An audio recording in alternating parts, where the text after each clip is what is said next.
Hello नमस्कार सभी को, कैसे हैं आप सभी।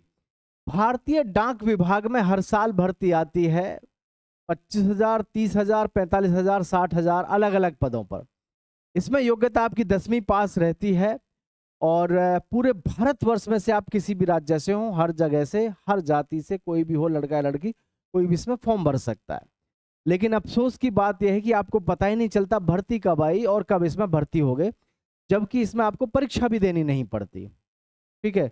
सरकारी नौकरी होती है, पक्की नौकरी होती है, सीधे भर्ती होते हैं आप सरकारी नौकरी पे। इसमें सिलेक्शन प्रोसेस भी बहुत आसान होता है और सबसे बड़ी बात यह है कि जी 10वीं से केवल पास आप होने चाहिए। इसमें ना हाइट है, ना फिजिकल है, ना रिटन है। सिलेक्शन भी आपका डायरेक्ट ऐसे ही होता है, इंटरव्यू भी नहीं है। तो फिर आखिर आपको आज तक पता ही नहीं चला या फिर आप फॉर्म नहीं भरते हो, तो आपकी ये बहुत बड़ी गलती है अगर आप सरकारी नौकरी लेना चाहते हैं और आप अगर इससे बहुत दूर हैं तो। ठीक है। आज मैं आपको एक बहुत ही बेहतरीन और शानदार इस भर्ती के बारे में बता रहा हूं। इसको ध्यान से आप देखेंगे तो आपको बड़ा शानदार मौका जो है ये मिलेगा। किसमें? डाक विभाग में। डाक विभाग में दरअसल में होता क्या है कि हम कई बार भर्ती की तैयारी कर रहे होते हैं, हमको पता ही नहीं चलता। ठीक है। तो आप देखिएगा, India post recruitment 2026, India post recruitment 2026 complete process. तो देखिए, इंडिया पोस्ट भारत का सबसे बड़ा पोस्टल नेटवर्क है। इंडिया पोस्ट द्वारा कई पदों पर भर्ती कराई जाती है, जैसे कि जीडीएस ग्रामीण डाक सेवक, postman, mail guard, MTS multitasking staff, branch post master और जी असिस्टेंट ब्रांच पोस्ट मास्टर। ठीक है। और यह भर्ती 10वीं और 12वीं पास के उम्मीदवारों के लिए होती है। 12वीं पास के उम्मीदवारों के लिए तो बाद के पोस्ट होते हैं, लेकिन जो वर्तमान में पद हैं, जैसे कि आपके पास में जीडीएस है, ठीक है, पोस्टमैन है, मेल गार्ड है, एमटीएस है, ये सारे के सारे पद आपके किसके हैं? ये हैं केवल 10वीं पास के लिए, केवल 10वीं पास के लिए हैं। और सबसे बड़ी बात इस भर्ती में ये है कि आपको इसमें कोई भी परीक्षा नहीं देनी है, फिजिकल प्रक्रिया से नहीं गुजरना है। तो फिर आप इसमें क्या करें, ये चीज़ आप ध्यान से समझ लें, आपके लिए बहुत ही काम की चीज़ है भाई। ठीक है।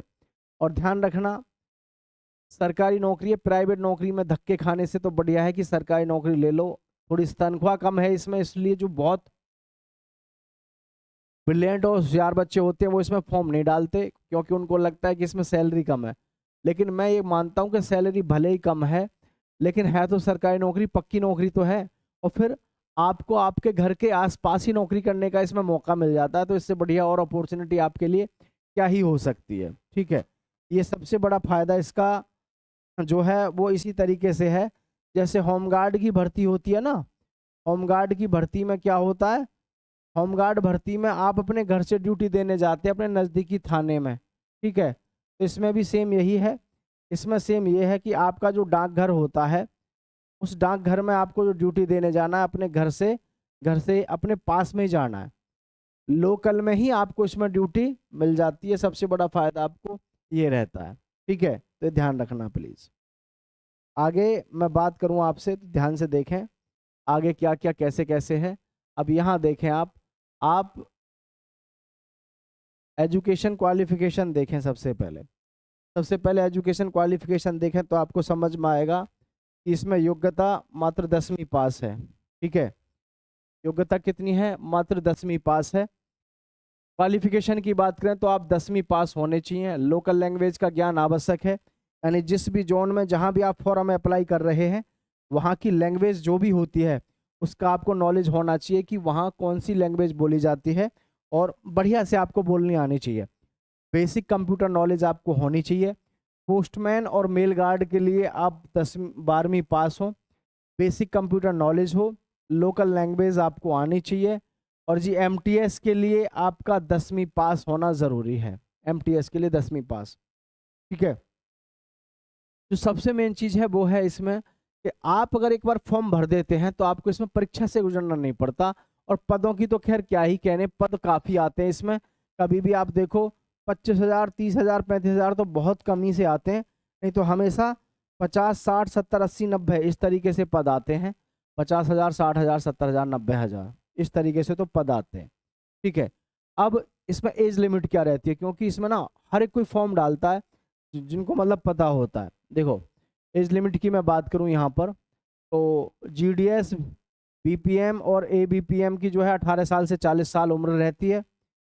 पोस्टमैन मेल गार्ड की 18 से 27 है, ठीक है।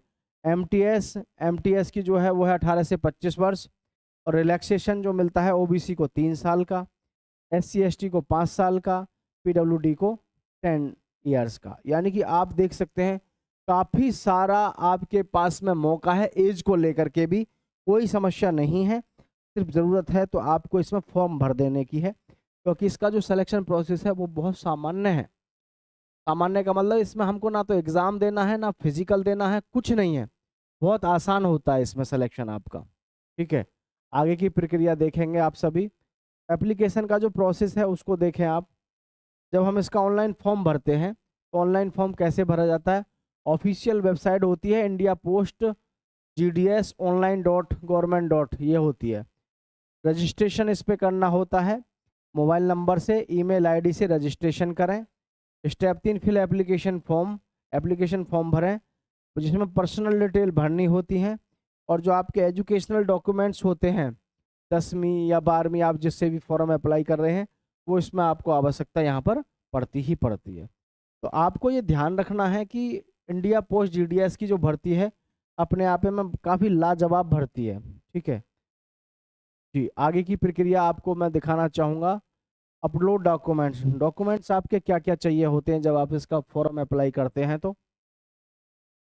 पासपोर्ट साइज फोटो होना चाहिए, सिग्नेचर आपके हों, 10th-12th की मार्कशीट हो, आधार कार्ड हो, कास्ट सर्टिफिकेट। यदि आप जनरल के अलावा किसी जाति से हैं और आपको लगता है कि भाई मुझे छूट चाहिए, तो फिर आपको जो है अपना कास्ट सर्टिफिकेट भी लगाना पड़ता है, ठीक है। एप्लीकेशन फ़ीस की बात करें तो ऑनलाइन पेमेंट करना होता है। फाइनल सबमिट, फॉर्म सबमिट करके प्रिंट निकालना है। आपको फाइनल सबमिट करके इसका प्रिंट निकाल लेना होता है, ताकि आपको आगे ध्यान रहे कि भाई मेरा नंबर ये है, रोल नंबर वगैरह सब चीज़, क्योंकि आपको पता है एग्ज़ाम तो लगेगा नहीं, इसमें सीधे सीधे मेरिट आती हैं, और मेरिट भी एक आध नहीं आती, कम से कम 7, 8, 10 मेरिट तक आती हैं, जिसमें आपका सिलेक्शन हो सकता है अगर आप इसके नॉर्म्स को फॉलो करते हैं तो, ठीक है। वो मैं आपको सारी चीज़ें आगे बताऊंगा। अब जैसे GDS, BPM, APM है, तो इसमें सिलेक्शन प्रोसेस देखें आप। सिलेक्शन प्रोसेस बहुत ज़ोरदार का सिलेक्शन प्रोसेस है भाई। इसमें देखो GDS, BPM, APM merit based इसमें सिलेक्शन होता है। 10वीं के अंकों के आधार पर मेरिट तैयार होती है, यानी कि आपके अगर 10वीं में है अच्छे मार्क्स तो आपका नंबर आ जाएगा, ठीक है। कोई रिटन एग्ज़ाम नहीं होता, ठीक है। सबसे ज़्यादा टफ होता है इसमें document verification. Original document check होंगे, मेडिकल वेरिफिकेशन हल्का सा मेडिकल होता है, और बेसिक मेडिकल फिटनेस ज़रूरी है। मतलब ऐसा नहीं है कि भाई आप के साथ में शरीर में कोई बहुत बड़ी बीमारी हो या आप परेशान हैं, तो आपका फिट होना बेहद ज़रूरी है। वो तो किसी भी, अगर आप विभाग में जुड़ना चाह रहे हैं, हर जगह आपका फिट होना बेहद ज़रूरी होता है, ठीक है। तो ये चीज़ें आपको यहाँ पे ध्यान रखना है। और आगे देखिएगा सभी साथी, आगे है यहाँ पर, ये है मेल गार्ड के लिए, और जी देख रहे हैं आप, ये किसके लिए है, मेल गार्ड और MTS के लिए। रिटन एग्ज़ाम होगा, डॉक्यूमेंट वेरिफिकेशन होगा, और जी मेडिकल एग्जामिनेशन होगा, है ना। तो पोस्टमैन, मेल गार्ड और MTS के लिए अब क्या है, जैसे GDS का पद तो निकलता है सीधा सीधा आपका किससे, 10वीं से, ठीक है। लेकिन अब जो है पोस्टमैन, मेल गार्ड और MTS का जो है इनका होगा एग्ज़ाम, ठीक है। इसमें क्या होगा, जनरल नॉलेज के 25 क्वेश्चन होंगे, मैथमेटिक के 25 क्वेश्चन होंगे, रीजनिंग के 25 और इंग्लिश हिंदी के 25। टोटल क्वेश्चन होंगे 100, और 100 ही नंबर के होंगे, ठीक है। तो 100 प्रश्न होंगे, 100 ही नंबर के होंगे। तो सिलेक्शन जो है इन पदों पर आपका होगा इस तरीके से। 100 प्रश्न आपको कितनी देर में करने हैं, 90 मिनट में आपको 100 प्रश्न करने हैं। काफ़ी समय मिलता है। भर्ती अभी तक आई नहीं है ये, लेकिन अब भर्ती आएगी तो आपके पास में गोल्डन अपॉर्चुनिटी लेके आएगी। इसका ट्रेनिंग प्रोसेस क्या रहता है, यानी कि अगर आप सिलेक्शन ले लेते हैं तो GDS, BPM, ABPM training, postal work training, आपको डाकघर में ही ट्रेनिंग मिल जाएगी। पार्सल को कैसे हैंडल किया जाता है, कस्टमर्स को कैसे सर्विस देती है, डिजिटल पेमेंट कैसे होती है, ब्रांच ऑफिस मैनेजमेंट कैसे होता है, और जी ट्रेनिंग ड्यूरेशन लगभग 15 से 30 दिन आपकी ट्रेनिंग चलती है। पोस्टमैन, मेल गार्ड और ट्रेनिंग जो होती है, मेल डिलीवरी सिस्टम यानी कि मेल कैसे जो है डिलीवरी होते हैं, पार्सल कैसे शॉर्टिंग होते हैं, ऑफिस वर्क संभालना और फील्ड की ट्रेनिंग, इस तरीके से आपके यहाँ पर काम आपको सिखाए जाते हैं। और इनका कोई ट्रेनिंग सेंटर ऐसा नहीं है कि आपको कहीं किसी ट्रेनिंग सेंटर में जाना है, आपको सीधे सीधे ज्वाइनिंग मिल जाएगी, और वो ज्वाइनिंग ही आपका क्या होगी, वो ज्वाइनिंग ही आपका समझ लेना ट्रेनिंग हो जाएगी। वहाँ आपको जिस ऑफिस में भेजा जाएगा उसी ऑफिस में आपको ट्रेनिंग मिल जाएगी, काम करते करते सीख जाओगे। ठीक है, अब देखो इसमें एक चीज़ समझना, मैं आपको बताना चाहूँगा इसमें आपकी सैलरी वगैरह क्या रहेगी, जिसका सबको बेसब्री से इंतज़ार रहता है।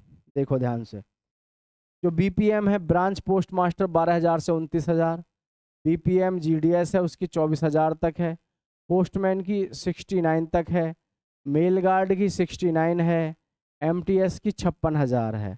अगर हम देखें तो इसमें जो अच्छी सैलरी है वो आपकी इन तीनों पदों पर बहुत अच्छी है, पोस्टमैन, मेल गार्ड और जी एमटीएस। ठीक है, लगभग यानी 70,000 के आसपास ये सैलरी है, और ये लगभग आपकी 50-55,000 के आसपास इसकी सैलरी है। सैलरी ठीक ठाक है, कोई दिक्कत नहीं है, अपनी तैयारी अच्छे से करें। ठीक है, एक्स्ट्रा बेनिफिट्स में जैसे DHRA, pension, medical facility, leave benefits, ये सारे फायदे आपको मिलते हैं किसमें, पोस्टमैन में। लेकिन हाँ, प्रॉब्लम क्या है, हम फॉर्म नहीं भरते, हमको पता ही नहीं चलता कि वैकेंसी आ कब गई। तो आगे से आप इन चीज़ों का ध्यान रखें, ये आपके पास में सारी चीज़ें हैं, ये हैं आपके डॉक्यूमेंट जो आपको लगाने हैं फॉर्म भरते समय पे। ठीक है, तो सभी बच्चों से मैं एक बात कहना चाहूँगा, अगर आप इसमें सिलेक्शन लेना चाहते हैं, ठीक है, और आपकी इच्छा है कि भाई मैं पोस्टमैन बन जाऊं, तो बस आपको एक ध्यान रखना है, आपके 10वीं में मार्क्स जो होने चाहिए अच्छे होने चाहिए। ठीक है, कम से कम 95% प्लस मार्क्स होने चाहिए, तो आपका सिलेक्शन हो सकता है, अन्यथा नहीं होता है। और इसके ऑनलाइन फॉर्म की बात करें तो ऑनलाइन फॉर्म अभी बहुत जल्दी आ रहे हैं, क्योंकि अभी इसकी पिछली वाली जो भर्ती है उसकी मेरिट लगातार आ रही है, और इसके जो ऑनलाइन फॉर्म है हर साल आ जाते हैं लगभग सितंबर के आसपास में। ठीक है, सितंबर में लगभग इसके फॉर्म आ जाते हैं, तो सितंबर में ही लगभग इसके फॉर्म आने की पूरी प्रबल संभावना है। जैसे ही फॉर्म आएंगे हम आपको ज़रूर सूचित करेंगे। सभी साथी चैनल को सब्सक्राइब करके रखें, दोस्तों के साथ शेयर करें, और ज़बरदस्त तरीके से अपनी किसी ना किसी एग्ज़ाम की तैयारी में लगे रहें। आप सभी का बहुत बहुत धन्यवाद। जय हिंद, जय भारत। मैं एक ही बात कहूँगा, आज की डेट में सरकारी नौकरी ले लो, ये मत देखो कि इसमें सैलरी कम है ज़्यादा है। परमानेंट सरकारी नौकरी अगर मिल जाती है तो प्राइवेट से आप कई गुना ज़्यादा बेहतर हैं। जय हिंद साथियों।